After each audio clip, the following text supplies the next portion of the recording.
Here in Israel, when sirens sound, most people run to shelter, but some cannot.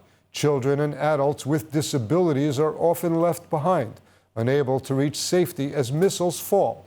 Their daily frameworks and routines have stopped. Therapies have been canceled.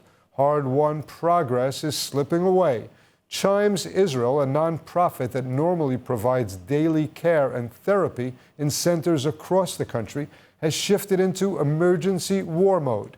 Their dedicated teams are going home to home under missile fire, doing whatever it takes to support each family. They are providing therapy, activity kits, and essential relief to families under constant strain.